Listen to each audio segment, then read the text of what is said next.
എൻ്റെ പ്രിയപ്പെട്ട പ്രേക്ഷകരെ, പഠിതാക്കളെ നമസ്കാരം. നിങ്ങളെല്ലാവരെയും ഞാൻ എൻ്റെ 73ാമത്തെ ഇംഗ്ലീഷ് ക്ലാസ്സിലേക്ക് ഹാർദമായി ഊഷ്മളമായി സന്തോഷം സ്വാഗതം ചെയ്തുകൊള്ളുന്നു. നമുക്ക് കഴിഞ്ഞ ക്ലാസ്സിൽ കോമ്പൗണ്ട് സെൻറ്റൻസിനെ കുറിച്ചാണ് നമ്മൾ പഠിച്ചത്. ഏകദേശമൊക്കെ ആയി. എന്നാൽ കുറച്ചും കൂടി ഒക്കെ പഠിച്ചാൽ നന്നായിരിക്കും എന്നെനിക്ക് തോന്നുന്നു. കുറച്ച് കൺജക്ഷനെ കുറിച്ചിട്ടുള്ള പ്രയോഗം ഞാൻ വാചകങ്ങൾ എഴുതി അതിൽ കാണിച്ചു തരാം. വിശദമായി കണ്ട കാര്യമില്ല, കാരണം അർത്ഥം പറയുമ്പോൾ നിങ്ങൾക്ക് അതിൻ്റെ പ്രയോഗം മനസ്സിലാവും. ഇപ്പോൾ കഴിഞ്ഞ പ്രാവശ്യത്തിൽ നമ്മൾ ഹൗവർ, മോറോവർ, നെവർദലെസ്, കോൺസിക്വൻ്റ്ലി, ദസ് ഇവ കൂടി കോമ്പൗണ്ട് സെൻറ്റൻസ് ഉണ്ടാക്കാൻ ഉപയോഗിക്കുമെന്ന് പറഞ്ഞിരുന്നു. അപ്പോൾ അതിൻ്റെ അർത്ഥമൊക്കെ നിങ്ങൾക്ക് എഴുതി തന്നിരുന്നു. പഠിച്ചുകൊണ്ടാവുന്ന പ്രതീക്ഷയിലാണ് ഇപ്പോൾ ക്ലാസ് എടുക്കുന്നത്. ഇത് നമുക്ക് ഇപ്പോൾ മലയാളത്തിൽ പോലെൻ്റെ അതിൻ്റെ അർത്ഥം വരിക. അത് വായിച്ച അർത്ഥം തോന്നി. പ്രത്യേകിച്ച് അതിൻ്റെ റൂള് ഒന്നും പറഞ്ഞു തരേണ്ട കാര്യമില്ല. അത് അർത്ഥം വാചകത്തിൻ്റെ അർത്ഥം പറയുമ്പോൾ തന്നെ എങ്ങനെയാണ് പ്രയോഗിക്കുക നിങ്ങൾക്ക് പിടികിട്ടും. അതുകൊണ്ട് ഞാൻ ഓരോ വാചകം വായിച്ച് അർത്ഥം പറഞ്ഞുതരാം. ഇനി എഴുതുന്നത് മലയാളം കൂടി എഴുതുന്നതിൽ അർത്ഥമൊന്നുമില്ല. റിയ വാസ് ടയേർഡ്, നിങ്ങൾ അർത്ഥം പറയും. റിയ ടയേർഡായിരുന്നു, ക്ഷീണമുള്ളവളായിരുന്നു. ഹൗവർ, അങ്ങനെയൊക്കെയാണെങ്കിലും, എന്നിരുന്നാലും ഇതൊക്കെ വയ്ക്കാം. ഷീ കണ്ടിന്യൂഡ് വർക്കിംഗ്, അവൾ കണ്ടിന്യൂഡ് വർക്കിംഗ് ചെയ്യുന്നത് തുടർന്നു, ജോലി ചെയ്യുന്നത് തുടർന്നു. ഇത് നിങ്ങൾക്ക് പ്രത്യേകിച്ച് പറയേണ്ട കാര്യമൊന്നുമില്ലല്ലോ. അപ്പോൾ അതിൻ്റെ പ്രയോഗം മനസ്സിലായി. അങ്ങനെയൊക്കെ ആണെങ്കിലും എന്ന് പറഞ്ഞ് അടുത്ത വരി തുടങ്ങുക. രണ്ട് സ്വതന്ത്ര വാക്യങ്ങൾ തന്നെ നടുക്കിൽ വയ്ക്കുക, അത്രയേ ഉള്ളൂ. ഷീ ഈസ് ഹോണസ്റ്റ്, എന്താ അർത്ഥം പറഞ്ഞത് നിങ്ങൾ? അവൾ സത്യസന്ധതയുള്ളതാണ്. ഒരുപാട് നമ്മൾ വട്ടം അത് ആവർത്തിച്ചുള്ളതാണ്. അവർക്ക് പ്രത്യേകിച്ച് അതിന് മലയാളത്തിൽ എഴുതി വയ്ക്കുന്നത് വേണ്ട, അല്ലേ? മോറോവർ എന്താണ്? അതിനും പുറമെ അവൾ ഹോണസ്റ്റാണ്. അതിനും പുറമെ ഷീസ് കൈൻഡ്. അപ്പോൾ ഒരാളുടെ ഒന്നിൽ കൂടുതൽ സവിശേഷത വിവരിക്കുമ്പോൾ നമുക്കിങ്ങനെ പ്രയോഗിക്കാം. ഹെർ ഹസ്ബൻഡ് സ്കോൾസ് ഹെർ, അവളുടെ ഹസ്ബൻഡ് അവളെ എന്ത് ചെയ്തു? ശകാരിക്കുന്നു. ബീറ്റ്സ് ഹെർ, തല്ലുന്നു. ഹൗ നെവർദലെസ്, അങ്ങനെയൊക്കെ ആണെങ്കിലും, ഷീ ലവ്സ് ഹിം. അങ്ങനെയാണ് ചില കുട്ടികൾ, അല്ലേ? ദിവസവും അടി കിട്ടി അവർക്കത് പിന്നെ അത് ശീലവും. അവർക്ക് അടി കിട്ടിയില്ലെങ്കിൽ ഉറക്കമില്ല, അതുപോലെ അല്ലേ? ചില സിനിമകളൊക്കെ കണ്ടിട്ടില്ലേ? മനുഷ്യ എൻ്റെ തല്ലിന്നിട്ട് വേണം ഉറക്കാൻ എന്ന് പറഞ്ഞ പോലെ ഉണ്ടോ? ചിലരങ്ങനെയാണ്. ചീത്ത പറഞ്ഞ് സഹായിക്കുക, അടിക്കുകയും പിടിക്കുകയൊക്കെ ചെയ്താലും ഭർത്താവിനെ സ്നേഹിക്കും. അപ്പോൾ അതൊക്കെ നമുക്കൊരു എന്താ പറയുക, അവളുടെ അവളുടെ നന്മയുടെ ഇതൊന്നും ഉയർത്തി കാണിക്കാൻ സഹായിക്കും. Her husband scold her and beats her, അവൾ തല്ലുകയും ചെയ്തു, അവൾ അടിക്കുകയും ചെയ്തു. നെവർദലെസ് ഷീ ലവ്സ് ഹിം, അവനെ ഇഷ്ടപ്പെടുന്നു.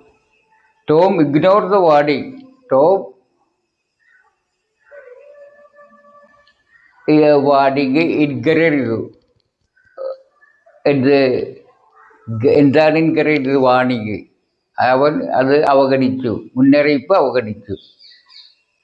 കോൺസിക്വൻ്റ്ലി, അതിൻ്റെ ഫലമായി ഇതൊക്കെ അർത്ഥം. He got into trouble, പ്രശ്നത്തിൽ പെട്ടു. ഹി വർക്ക് ഹാർഡ്, അവൻ കഠിനമായി പരിശ്രമിച്ചു. ദസ് ഹി പാസ്, അങ്ങനെ അവൻ പാസ്സായി. അങ്ങനെ പാസ്സായി. ഇതിൻ്റെയൊക്കെ പ്രയോഗം പഠിക്കും. വലിയ ബുദ്ധിമുട്ടുണ്ട് ഇല്ലേ? രണ്ട് സ്വതന്ത്ര വാക്യങ്ങൾ അതിൻ്റെ ഇടയിൽ അതങ്ങോട്ട് വെച്ചെടുത്താൽ മതി. അർത്ഥം മലയാളത്തിലെ അർത്ഥം പോലെ തന്നെ, അല്ലേ? ഇതിനെക്കുറിച്ച് കിട്ടുന്നത് നമ്മൾ പഠിച്ചാൽ മതി. അപ്പം നമ്മൾ കുറേയൊക്കെ തനിച്ച് പഠിക്കുക. എല്ലാം പഠിപ്പിച്ചു തരാനായിട്ട് നമുക്ക് പറ്റില്ല. നമുക്ക് ഓരോ മോഡൽ എടുത്ത് എല്ലാം പഠിപ്പിച്ചു തരാനേ നമുക്ക് പറ്റുള്ളൂ. അപ്പോൾ ഒരുവിധം എല്ലാ മോഡലും ഇത് കഴിഞ്ഞിട്ടുണ്ട്. ഇതൊക്കെ നിങ്ങൾ സ്വയം പഠിക്കുക, അല്ലേ? സൈക്കിളൊക്കെ പഠിപ്പിക്കുക. പിന്നെ നമ്മൾ എന്തും സൈക്കിളും പിടിച്ചു തരുമില്ല, കുറച്ച് ദിവസമൊക്കെ പിടിച്ചു തരും. പിന്നെ ഒരു ഇതൊക്കെ ഹാൻഡിൽ എടുത്തു കഴിഞ്ഞാൽ ന്യൂട്രാൾ എന്ന് പറഞ്ഞിട്ട് ഒരു ഉന്തുന്തി വിടും നമ്മൾ അല്ലേ. എന്റെ പോലെ തന്നെ നിങ്ങളിനി സ്വയം പഠിക്കാനുള്ള സമയമായി. അപ്പോൾ അത് കോമ്പൗണ്ട് സെൻറ്റൻസുകളെ കുറിച്ചുള്ള പഠനം കഴിഞ്ഞു. ഇനി നമുക്ക് അടുത്തായിട്ട് പഠിക്കാനുള്ളത് കോംപ്ലക്സ് കോമ്പൗണ്ട് സെൻറ്റൻസുകളെ കുറിച്ചാണ്. അപ്പോൾ അതിനെക്കുറിച്ച് അധികം ഒന്നും പഠിക്കാനില്ല. കാരണം കോംപ്ലക്സ് നിങ്ങൾ പഠിച്ചു, കോമ്പൗണ്ട് നിങ്ങൾ പഠിച്ചു. അപ്പോൾ നിങ്ങളോട് ചില പേര് കേൾക്കുമ്പോൾ ഇത് എന്ത് ടൈപ്പ് ഓഫ് സെൻറ്റൻസ് ആണെന്ന് മനസ്സിലായി ഇല്ലേ. കോംപ്ലക്സ് കോമ്പൗണ്ട് സെൻറ്റൻസ് എന്ന് പറഞ്ഞു കഴിഞ്ഞാൽ നിങ്ങൾക്ക് എന്താണെന്ന് ഞാൻ പറയാതെ തന്നെ എന്താണെന്ന് നിങ്ങൾക്ക് അറിയാം ഇല്ലേ. ഇപ്പം പരിപ്പോടെ എന്തുകൊണ്ട് ഉണ്ടാക്കിയിട്ടുള്ളതെന്ന് ചോദിക്കേണ്ട കാര്യമില്ല. എന്തുകൊണ്ട് പരിപ്പോട ഉണ്ടാക്കുന്ന ഉഴുന്നുകൊണ്ടല്ല, നമുക്കറിയാം പരിപ്പോട് തന്നെയത്. പരിപ്പോട എന്ന് പറയുമ്പോൾ അതിൻ്റെ പരിപ്പ് കൊണ്ട് ഉണ്ടാക്കിയാൽ നമുക്കറിയാം. എന്തുപോലെ കോമ്പൗണ്ട് സെൻറ്റൻസ് എങ്ങനെ ഉണ്ടാക്കിയെന്ന് ചോദിച്ചാൽ കോംപ്ലക്സ് ആയിട്ടുള്ള വാചകവും കോമ്പൗണ്ട് ആയിട്ടുള്ള വാചകങ്ങളും കൂട്ടി എഴുതി കഴിഞ്ഞാൽ എന്ത് കിട്ടും? Compound complex. അപ്പോൾ രണ്ടോ അതിലധികമോ കോമ്പൗണ്ട് സെൻറ്റൻസുകളും കോംപ്ലക്സ് സെൻറ്റൻസുകളും കലർത്തി അങ്ങോട്ട് എഴുതി കഴിഞ്ഞാൽ നമുക്ക് അത് കിട്ടും. അപ്പോൾ ഇത് രണ്ടും പഠിച്ച കഴിഞ്ഞ നിലയ്ക്ക് നമുക്ക് പ്രത്യേകിച്ച് ഇതിനെ പ്രത്യേകം പഠിപ്പിക്കേണ്ട കാര്യമൊന്നുമില്ല. ഇത് കുറച്ച് കോംപ്ലക്സ് കോമ്പൗണ്ട് സെൻറ്റൻസുകൾ വളരെ വലുതായിരിക്കും മാത്രമേ ഉള്ളൂ. കാരണം കോംപ്ലക്സ് സെൻറ്റൻസും അതിലുണ്ടായിരിക്കും, കോമ്പൗണ്ട് സെൻറ്റൻസിലേക്കും. അപ്പോൾ മിനിമം 3 സെൻറ്റൻസൊക്കെ അതിലുണ്ടാക്കും, അതിനും കുറേ സെൻറ്റൻസൊക്കെ ആവാം. അപ്പോൾ ഇത് മനസ്സിലാക്കാനായിട്ട് നമുക്ക് കുറച്ച് ഇംഗ്ലീഷ് വാചകങ്ങൾ എഴുതി അതിൻ്റെ അർത്ഥം വിശദീകരിക്കുമ്പോൾ നിങ്ങൾക്ക് കോംപ്ലക്സ് കോമ്പൗണ്ട് സെൻറ്റൻസുകൾ എന്താണെന്ന് മനസ്സിലാവും. അങ്ങനെ കുറച്ച് വാചകങ്ങൾ എഴുതി തരാം. അപ്പോൾ നിങ്ങൾക്ക് എന്നിട്ട് അത് മലയാളത്തിൽ അർത്ഥം പറഞ്ഞു തരുമ്പോൾ നിങ്ങൾക്കത് കിട്ടും. ഓക്കെ, നിങ്ങൾ ബോർഡിലേക്ക് നോക്കുക. ഞാനൊരു കുറച്ച് വാചകങ്ങൾ എഴുതിയിട്ട് although the boy worked hard he failed in the first attempt. നിങ്ങൾക്കറിയാം ഇത് ആൾദോ വെച്ചിട്ട് 2 വാചകങ്ങളെ കൂട്ടി യോജിപ്പിച്ചിട്ട് ദ ബോയ് വർക്ക്ഡ് ഹാർഡ്, കുട്ടി കഠിനമായി അധ്വാനിച്ചു. അതിന് മുമ്പ് ആൾദോ വയ്ക്കുമ്പോൾ കഠിനമായി അധ്വാനിച്ചുവെങ്കിലും he failed in the first attempt, ആദ്യ ശ്രമത്തിൽ അവൻ പരാജയപ്പെട്ടു. അടുത്ത വാചകം but he did not lose his confidence, അവൻ്റെ കോൺഫിഡൻസ് നഷ്ടപ്പെട്ടില്ല. ഹി ട്രൈഡ് എഗെയിൻ, അവൻ വീണ്ടും ശ്രമിച്ചു. അതൊക്കെ സിമ്പിൾ വാചകങ്ങളാണ്. അതുകൊണ്ട് so he succeeded in the next attempt, അടുത്ത ശ്രമത്തിൽ അവൻ വിജയിച്ചു. ഓക്കെ, നിങ്ങൾ ബോർഡിലേക്ക് നോക്കുക. അതിവിടെ ഞാൻ കുറച്ച് വാചകങ്ങൾ എഴുതിയിട്ടുണ്ട്. അതിലെ ആദ്യ വാചകം ഒരു കോംപ്ലക്സ് സെൻറ്റൻസ് ആണെന്ന് നിങ്ങൾക്കറിയാം. കാരണം അല്ല, ഇത് പഠിച്ചു കഴിഞ്ഞിട്ടുള്ളതാണ്. അതുകൊണ്ട് ആൾദോ the boy worked hard he failed in the first attempt, ആൺകുട്ടി നന്നായി പരിശ്രമിച്ചു എങ്കിലും അല്ലെങ്കിൽ പരിശ്രമിച്ചു എന്നിരുന്നാലും he failed in the first attempt, ആദ്യ ശ്രമത്തിൽ അവൻ പരാജയപ്പെട്ടു. ഇപ്പോൾ 2 വാചകങ്ങൾ കമ്പൈൻ ചെയ്ത് കോംപ്ലക്സ് സെൻറ്റൻസ് ആക്കിയിട്ടുണ്ട്. പിന്നെ കുറേ ഈ വാക്കുകളാണ് വാചകങ്ങൾ സിമ്പിൾ സെൻറ്റൻസുകളാണ്. But he did not lose his confidence, നഷ്ടപ്പെട്ടില്ല. ഹി ട്രൈഡ് എഗെയിൻ, വീണ്ടും ശ്രമിച്ചു. ഇത് ഇപ്പോൾ പറഞ്ഞ 2 എന്താണ്? ഈ ഫണ്ടമെൻ്റൽ സെൻറ്റൻസാണ്, അടിസ്ഥാന വാചകങ്ങൾ, സിമ്പിൾ സെൻറ്റൻസാണ്. So he succeeded in the next attempt, അവൻ അടുത്ത പരിശ്രമത്തിൽ അവൻ വിജയിച്ചു.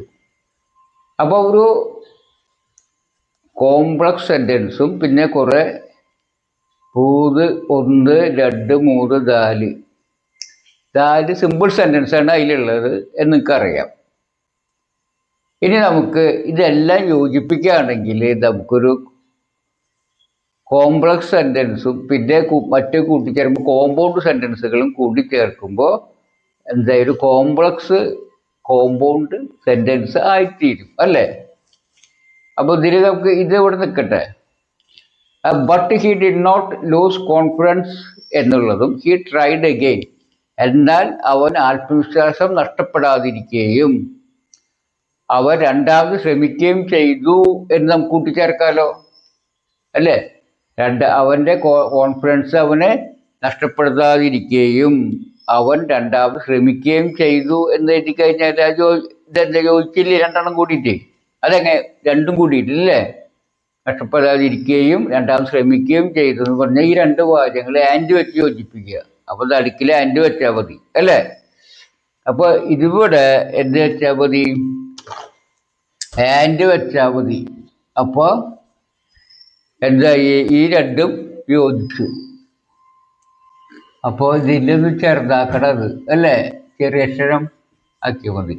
അപ്പോൾ ഒന്നാമത്തെ ഒരു കോംപ്ലക്സ് സെന്റൻസും രണ്ടാമത്തെ ഒരു കോമ്പൗണ്ട് സെന്റൻസ് ആണ്. അപ്പോൾ ഈ ബട്ട് അപ്പോൾ ഇത് രണ്ടും കൂടി ചേർന്നത് തന്നെ ഒരു ചെറിയ കോംപ്ലക്സ് കോമ്പൗണ്ടാവും. ഈ ഒരു വാചകത്തിന്റെ കൂടെ അടുത്ത ബട്ട് വെച്ചിട്ടുള്ള വാചകം കൂടി ചേർക്കുകയാണെങ്കിൽ നമുക്ക് പഠിച്ചു കഴിഞ്ഞു. ബട്ട് വെച്ച് ചേർക്കുമ്പോൾ എന്തുണ്ടാവുക, ഒരു വാചകം കഴിഞ്ഞിട്ട് ബട്ട് വെച്ചിട്ട് മറ്റു വാചകം പറയുകയാണെങ്കിൽ അത് ഏതിന് തുല്യമാണ്, കോമ്പൗണ്ട് സെന്റൻസിന് തുല്യമാണ്. നമ്മൾ പഠിച്ചു കഴിഞ്ഞു. ഇതെന്ത് ചെയ്താൽ മതി, അതിൽ ആകത്തിലേ ചെയ്യാറുള്ളൂ. ഇത് ഒരു ഇതാക്കുക, ഒരു ചെറിയ ഇത് മാറ്റി ചെറിയതാക്കുക അല്ലേ.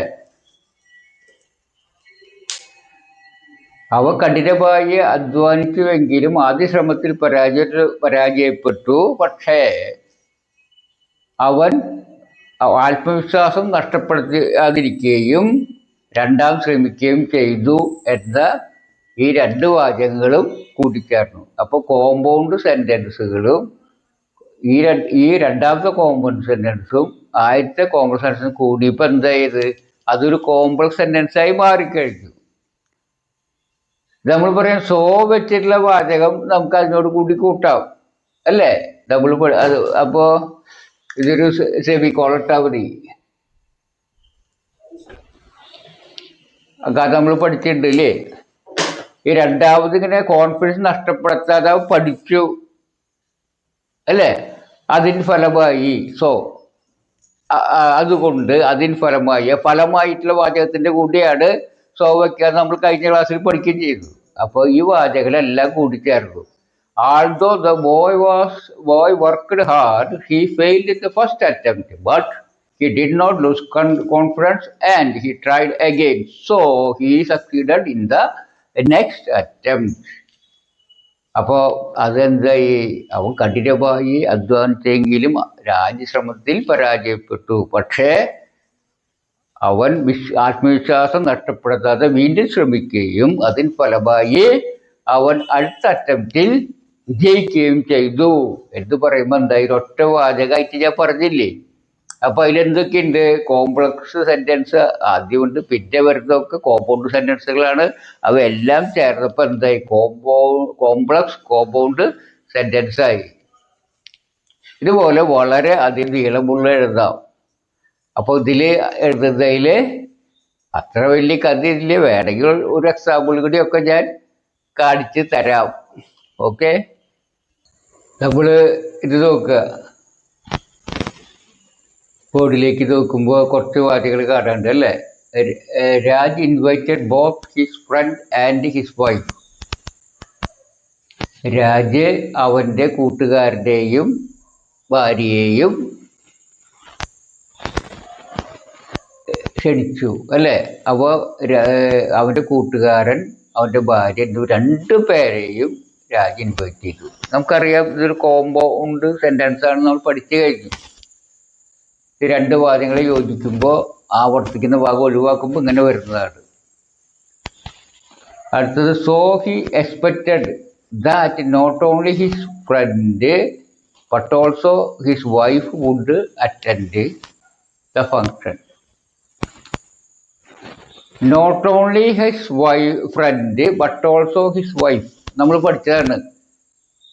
നോട്ട് ഓൺലി ഹിസ് ഫ്രണ്ട് എന്ന് പറഞ്ഞാൽ അവൻ്റെ ഫ്രണ്ട് മാത്രമല്ല, ബട്ട് ഓൾസോ ഹിസ് വൈഫ്, അവൻ്റെ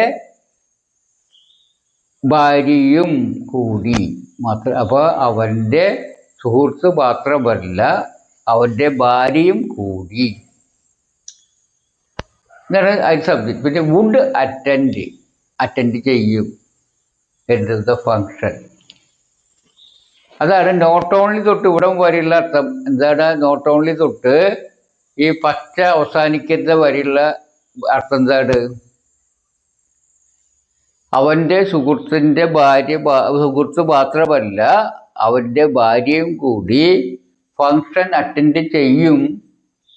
അതിന് മുമ്പിൽ ദാറ്റ് വെച്ച എന്താ പറയുക, ആ വാചകത്തിൻ്റെ മുൻപിൽ ദാറ്റ് ഉണ്ടെങ്കിൽ എന്ന് ചേർക്കണം നമ്മൾ പഠിച്ചു അല്ലേ? എന്ന്. സോ ഹി എക്സ്പെക്റ്റഡ്, അവ അങ്ങനെ എന്ന് അപ്രകാരം അവൻ എക്സ്പെക്റ്റ് ചെയ്തു. അപ്പോൾ രണ്ടുപേരെയും ക്ഷണിച്ചു. അതുകൊണ്ട് എന്താണ്, അവൻ്റെ കൂട്ടുകാരൻ മാത്രമല്ല അവൻ്റെ ഭാര്യയും ഫങ്ഷൻ അറ്റൻഡ് ചെയ്യുമെന്ന് അവൻ പ്രതീക്ഷിച്ചു. അപ്പോൾ ആദ്യ വാചകം തന്നെ ഒരു കോമ്പൗണ്ട് സെൻറ്റൻസാണ്. അതിൻ്റെ കൂടെ മറ്റൊരു കോംപ്ലക്സും അതിൻ്റെ കൂടെ നോട്ട് ഓൺലി ബട്ട് ഓൾസോ ചേർക്കുമ്പോൾ എന്ത് വരും? നമുക്കറിയാം ഒരു കോമ്പൗണ്ടാണ്. ആ കോമ്പൗണ്ട് സെൻറ്റൻസിന് മുമ്പിൽ ദാറ്റ് വെച്ച് അതിനെന്താക്കി, ഈ വാചകത്തിൻ്റെ ഒരു ഓബ്ജക്റ്റ് ആക്കി. അതങ്ങനെ നമുക്ക് ഇതിനെ ഒരു കോംപ്ലക്സ് സെൻറ്റൻസ് ആക്കി മാറ്റി. ഇനി but neither his friend nor his wife came, എന്നാൽ അവൻ്റെ സുഹൃത്ത് മാത്രമല്ല, സുഹൃത്തോ അവൻ്റെ ഭാര്യയോ, ഒന്നുകിൽ അവൻ്റെ സുഹൃത്തോ, നീലേര അർത്ഥം നൈദർ ഹിസ് ഫ്രണ്ട് എന്നർത്ഥം ഒന്നുകിൽ അവൻ്റെ സുഹൃത്ത്, നോർ അല്ലെങ്കിൽ ഹിസ് വൈഫ്, ഒന്നുകിൽ അവൻ്റെ സുഹൃത്ത് അല്ലെങ്കിൽ അവൻ്റെ ഭാര്യ എന്നുള്ളതാണ് neither his friend nor his വൈഫിൻ്റെ അർത്ഥം എന്ന് നമുക്ക് മനസ്സിലായി അല്ലേ? നൈദറിൻ്റെ അർത്ഥം ഒന്നുകിൽ, മറ്റേത് അല്ലെങ്കിൽ, നോർ പിടിച്ചത് അല്ലെങ്കിൽ ഇല്ല എന്നർത്ഥം കൂടി വരും. Neither his friend nor his wife, ഒന്നുകിൽ അവൻ്റെ കൂട്ടുകാരൻ അല്ലെങ്കിൽ അവൻ്റെ ഭാര്യ കെയും. അപ്പോൾ ഒരു ഇല്ല, ഈ നൈദറിൻ്റെ അർത്ഥം വരുമ്പോൾ ഒരു ഇല്ല എന്നുള്ള അർത്ഥം കൂടി അതിലുണ്ട്. അപ്പോൾ കെയും പറയുമ്പോൾ വന്നു പ്ലസ് ഇല്ല, വന്നില്ല. Hence he was very unhappy, അതുകൊണ്ട് വളരെ ഇതാക്കി മാറ്റി. അപ്പോൾ ഇതിൽ എന്താണ്, ഇതിൽ കോമ്പൗണ്ട് സെൻറ്റൻസുകളുണ്ട്, കോംപ്ലക്സ് സെൻറ്റൻസുകളുണ്ട്, പിന്നെ എന്തുണ്ട്, ഒരുപാട് കോംപ്ലക്സ് സെൻറ്റൻസ് ഉണ്ട്, ഒരുപാട് കോംപ്ലക്സ് തെറ്റി പറഞ്ഞു, ഒരുപാട് കോമ്പൗണ്ട് സെൻറ്റൻസ് ഉണ്ട്, ഒരു കോംപ്ലക്സ് ഉണ്ട്. അപ്പോൾ എല്ലാം കൂട്ടി വഴക്കിയപ്പോൾ എന്തായി, ഒരു കോമ്പൗണ്ട് സെൻറ്റൻസ് ആയി. അപ്പോൾ ഇതിന് പ്രത്യേകിച്ച് പഠിക്കാനില്ല. നമ്മൾ കോംപ്ലക്സ് സെൻറ്റൻസും കോമ്പൗണ്ട് സെൻറ്റൻസും ഉണ്ടെങ്കിൽ അതൊക്കെ കൂട്ടിയൊക്കെ ചേർത്ത് എഴുതിയാൽ കോമ്പൗണ്ട് സെൻറ്റൻസ് ആയി. അത്ര പടിയുള്ള കാര്യമൊന്നുമില്ല എന്ന് മനസ്സിലായല്ലോ. നിങ്ങൾക്ക് എന്താണ് കോമ്പൗണ്ട് സെൻറ്റൻസ് എന്ന് ഒരു ആശയം പിടികിട്ടി. ഇതിന് പ്രത്യേകിച്ച് അത്ര വലിയ റൂളുകളൊന്നും പറയാൻ പറ്റില്ല. ഇത് എൻ്റെ വായനാശീലം കൊണ്ട് നിങ്ങൾക്ക് കുറേ വായിക്കുമ്പോൾ അത് നിങ്ങൾക്കത് പിടികിട്ടും. അതുതന്നെയാണ് അതിൻ്റെ ഒരു പഠിക്കാനുള്ള വഴി. ഈ കോമ്പൗണ്ട് സെൻറ്റൻസിനെ കുറിച്ച് ഏകദേശം ഒരു ഐഡിയ കിട്ടിക്കാണുമെന്ന് വിചാരിക്കുന്നു. ഈ കോമ്പൗണ്ട് സെൻറ്റൻസുകൾ എഴുതാനായിട്ട് പ്രത്യേകിച്ച് നിയമങ്ങളൊന്നും ഇല്ലേ. അത് നമ്മൾ എക്സ്പീരിയൻസിൽ നിന്ന് പഠിച്ചെടുക്കേണ്ട ഒരു കാര്യമാണ്. ഇപ്പോൾ ഞാനിതിന് വലിയ വാചകങ്ങൾ എഴുതാൻ പഠിച്ച ഒരു പഠിതാവിൻ്റെ കാര്യം നിങ്ങളോട് മുൻപ് സൂചിപ്പിച്ചിരുന്നു. അവരോട് ചോദിച്ചു എങ്ങനെയാണ് നിങ്ങൾ പഠിച്ച എന്ന് ചോദിച്ചപ്പോൾ അവർ പറഞ്ഞു, അവരെന്ത് ചെയ്തതെന്ന് വെച്ചാൽ 1ാം ക്ലാസ്സിലത്തെ ടെസ്റ്റ്, അതായത് ഇംഗ്ലീഷ് മീഡിയംകാരുടെ ആ ടെസ്റ്റ് എടുത്ത് ഒരു ദിവസം കൊണ്ട് അത് പഠിച്ചു. അത് കഴിഞ്ഞ് 2ാം ക്ലാസ്സിലത്തെ ഒരു ഇംഗ്ലീഷ് മീഡിയം വിദ്യാർത്ഥിയുടെ ടെസ്റ്റ് വാങ്ങിച്ച് അതും 2 ദിവസം കൊണ്ട് പഠിച്ചു. അപ്പോൾ പിന്നെ അത് കഴിഞ്ഞപ്പോൾ 3ാം ക്ലാസ്സിലത്തെ ഇംഗ്ലീഷ് മീഡിയം വിദ്യാർത്ഥിയുടെ ടെസ്റ്റ് പഠിച്ചു ഒരു 3-4 ദിവസവും അത് വായിച്ചു. അങ്ങനെ അപ്പോൾ അത് 5ാം ക്ലാസ് 6ാം ക്ലാസ് വരെ എത്തിയപ്പോഴേക്കും ഒരുവിധം നന്നായിട്ട് വായിക്കാൻ പഠിച്ചു. അപ്പം അങ്ങനെ നമ്മൾ വായിച്ച് വരുമ്പോൾ കോംപ്ലക്സ് കോമ്പൗണ്ട് സെൻറ്റൻസുകൾ നമുക്ക് താനെ പിടികിട്ടും. അപ്പോൾ കോംപ്ലക്സ് സെൻറ്റൻസ് നമ്മൾ പഠിച്ചിട്ടുണ്ട്, കോമ്പൗണ്ട് സെൻറ്റൻസ് പഠിച്ചിട്ടുണ്ട്. അപ്പോൾ അത് രണ്ടും അറിയാമെങ്കിൽ നമ്മൾ വായിക്കുമ്പോൾ അർത്ഥം എടുക്കുമ്പോൾ അതെങ്ങനെയാണ് കൂടിച്ചേരുന്നത് നമുക്ക് മനസ്സിലാവും. അങ്ങനെ എക്സ്പീരിയൻസ് ചെയ്ത് പഠിച്ചെടുക്കേണ്ട ഒരു കാര്യമാണ് ഇത്. പിന്നെ അവരോട് ഞാൻ ചോദിച്ചു, അപ്പോൾ ഇത്രയ്ക്കും എടുത്ത് നമ്മുടെ 60 മണിക്കൂറിൻ്റെ ക്ലാസ് അവസാനിപ്പിച്ചോട്ടെ, എന്താണ് അഭിപ്രായം ചോദിച്ചു പറഞ്ഞത്. അല്ല, അപ്പോൾ പറഞ്ഞു അവരുടെ എക്സ്പീരിയൻസ് പറഞ്ഞതെന്ന് വെച്ചാൽ നമ്മൾ പഠിച്ചതിൽ നിന്ന് പഠിപ്പിച്ചതിൽ നിന്ന് വ്യത്യസ്തമായിട്ട് ചില വാചകങ്ങൾ കാണുന്നുണ്ട്, ചില സ്ട്രക്ചർ വ്യത്യാസമുള്ള വാചകങ്ങൾ കാണുന്നുണ്ട്. അതൊന്ന് പഠിപ്പിച്ച് കൊടുക്കണം. കൂടാതെ റിപ്പോർട്ട് സ്പീച്ച് എന്നുള്ളതും ഒന്ന് ഓടിച്ചെടുത്ത് കൊടുക്കണം. അപ്പോൾ റിപ്പോർട്ട് സ്പീച്ച് എന്ന് പറഞ്ഞു കഴിഞ്ഞാൽ ശരിക്കും നമ്മൾ പഠിച്ച കോംപ്ലക്സ് സെൻറ്റൻസ് ഉണ്ടാക്കുന്നതിൻ്റെയും കോമ്പൗണ്ട് സെൻറ്റൻസ് ഉണ്ടാക്കുന്നതിൻ്റെയും അപ്ലിക്കേഷനാണ് അത് പഠിച്ചവർക്ക് ഇത് പെട്ടെന്ന് മനസ്സിലാവും. അതുകൊണ്ട് അതിലധികം പഠിക്കാനൊന്നുമില്ല എങ്കിലും അവരെ അഭിപ്രായം പാലിച്ചുകൊണ്ട് റിപ്പോർട്ട് സ്പീച്ചിനെ കുറിച്ച് ഒരു ക്ലാസ് എടുക്കുന്നതാണ്. അതുപോലെ തന്നെ ഈ എക്സെപ്ഷണലായ കേസുകളെ കുറിച്ച് ഉള്ള കുറച്ച് കാര്യങ്ങളും ഞാൻ നിങ്ങൾക്ക് പ്രത്യേകം എടുക്കുന്നതായിരിക്കും. അപ്പോൾ അവരതൊക്കെ പറഞ്ഞിട്ടുണ്ട്, ഏത് ഭാഗത്തെയാണ് അവർക്ക് സംശയം വന്നിട്ടുള്ളത്. അപ്പോൾ അതിൽ കൂടുതലൊന്നും അതിൽ പിന്നെ വേറൊന്നും വന്നില്ല എന്ന് പറഞ്ഞു. അപ്പോൾ അതും കൂടി ഉൾപ്പെടുത്തിക്കൊണ്ട് 1-2 ക്ലാസ് എടുക്കും. പിന്നെ ഈ നമുക്ക് തന്നെ നമ്മൾ കുറേയൊക്കെ സ്വയമായിട്ട് വാചകങ്ങളൊക്കെ ട്രാൻസ്ലേറ്റ് ചെയ്ത് പഠിക്കുക, അതുപോലെ ഇംഗ്ലീഷ് വായിച്ച് അതിന് മലയാളത്തിൽ പഠിക്കുക ഒക്കെ ചെയ്യാം.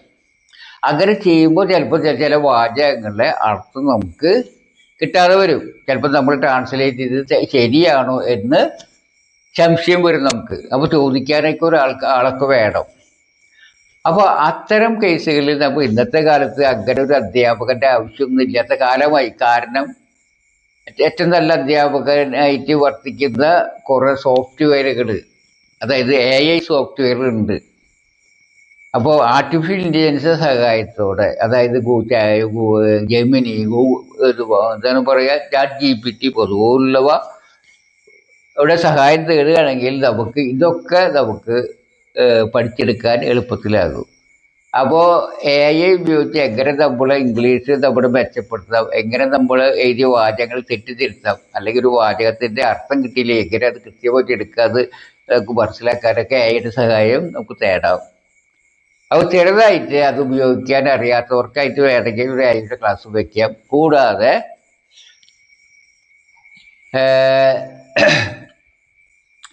ഒന്ന് രണ്ട് സംശയങ്ങൾ ചില പഠിതാക്കൾ ചോദിച്ചിട്ടുണ്ട്. അപ്പോൾ അതൊക്കെ ഒന്ന് തീർത്ത് കൊടുക്കുന്നതിന് ഒരു വിഷയം പോലെ, പ്രധാനമായിട്ടും ഇപ്പോൾ അടിസ്ഥാന വാചകങ്ങളെ കുറിച്ചാണ് 2 സംശയങ്ങൾ ബാക്കിയുള്ളത്. അങ്ങനെ കുറച്ച് ചില സംശയങ്ങളൊക്കെ ഉണ്ട്. അപ്പോൾ അത് തീർത്ത് കൊടുക്കാൻ ഒരു റിവിഷൻ ക്ലാസ് എടുക്കുക. ഒരു 3-4 ക്ലാസ് വേണ്ടി വരും എന്നാണ് എൻ്റെ എക്സ്പെക്റ്റേഷൻ.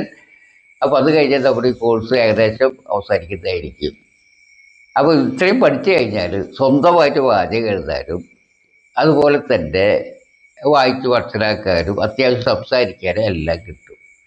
പിന്നെ നമ്മളിപ്പോൾ വായന നിങ്ങളെന്ത് പറഞ്ഞിരുന്നത് എന്തൊക്കെ നമ്മൾ പഠിപ്പിച്ചു കൊടുത്താൽ ഒരു ലിമിറ്റ് ഉണ്ട് നമുക്ക് പഠിപ്പിച്ച് കൊടുക്കണതിന്. മാത്രമല്ല നമ്മൾ എല്ലാം പഠിപ്പിച്ച് കൊടുക്കാനും പാടില്ല. ഇപ്പോൾ നമ്മൾ സൈക്കിൾ ചവിട്ടം മറ്റും പഠിക്കുകയാണെങ്കിൽ എങ്ങനെ ചെയ്യുക, കുറച്ച് നാളൊക്കെ പിടിച്ച് ഒരു ഹാൻഡ് സ്റ്റഡിയാവുക ഒക്കെ ആയിക്കഴിഞ്ഞാൽ ബ്രേക്ക് പിടിക്കാനറിയാം, ഹാൻഡ് സ്റ്റഡിയാനൊക്കെ ആൾക്കാർ വിട്ടു നമ്മളല്ലേ, എന്തും പിടിച്ചിട്ട് ഓടിപ്പിക്കില്ലല്ലോ. അതേപോലെ തന്നെയാണ് കുറച്ച് നമ്മൾക്കൊന്ന് സ്റ്റഡി ആയി കഴിഞ്ഞാൽ നിങ്ങളെ സ്വയം പഠിച്ചു വളരുക, അതാണ് ഏറ്റവും രസകരം. അപ്പോൾ എന്തായാലും അവസാനിക്കാൻ 3-4 ക്ലാസ്സോടുകൂടി ഇത് അവസാനിക്കുമെന്ന പ്രതീക്ഷയോടെയാണ് ഞാനിപ്പോൾ ഇരിക്കുന്നത്. അപ്പോൾ നമുക്ക് അടുത്ത ക്ലാസ്സിൽ നമുക്ക് വേണമെങ്കിൽ ഇതിനെക്കുറിച്ച് പഠിക്കാം, റിപ്പോർട്ട് സ്പീച്ചിനെ കുറിച്ച് പഠിക്കാം. എന്തായാലും ഇന്നത്തെ ക്ലാസ് നമുക്ക് ഇവിടെ അവസാനിപ്പിക്കാം. നമുക്ക് അടുത്ത ക്ലാസ്സിൽ കാണാം. അതുവരേക്കും ഇവിടെ നന്ദി, നമസ്കാരം, ബായ്.